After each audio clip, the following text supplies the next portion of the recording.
మోపిదేవి శ్రీ సుబ్రహ్మణ్యేశ్వర స్వామిని మంత్రి కొల్లు రవీంద్ర దర్శించుకుని ప్రత్యేక పూజలు నిర్వహించారు. స్వామివారి నాగపుట్టలో పాలు పోసి మొక్కులు చెల్లించుకున్నారు.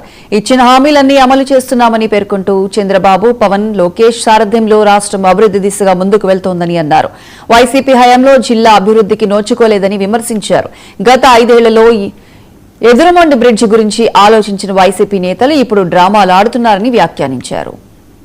ప్రజలందరూ కూడా సుఖ సంతోషాలతో ఆనందాలతో ఒక పక్క సంక్షేమం, అభివృద్ధి, సుపరిపాలన అందిస్తూ ఈ రాష్ట్రాన్ని అన్ని విధాల ముందుకు తీసుకెళ్తున్నారు గౌరవ ముఖ్యమంత్రి చంద్రబాబు. అలాగే ఉప ముఖ్యమంత్రి వారి పవన్ కళ్యాణ్ గారు, అలాగే యువ నాయకుడు నారా లోకేష్ గారు ఒక పక్క పరిశ్రమలు తీసుకొస్తూ ప్రజలకు ఇచ్చినటువంటి ప్రతి హామీని కూడా నిలబెట్టుకున్నారు.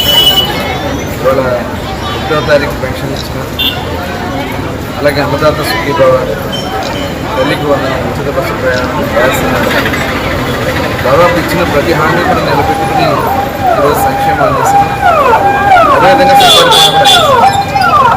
ఈరోజు చూస్తే మనకి పట్టిసీమ లేకపోతే ఆ రోజున వైఎస్ఆర్ పార్టీ నాయకులు మాట్లాడుతున్న నీళ్ళు ఆ రోజు పట్టిసీమ దండగన్నారు.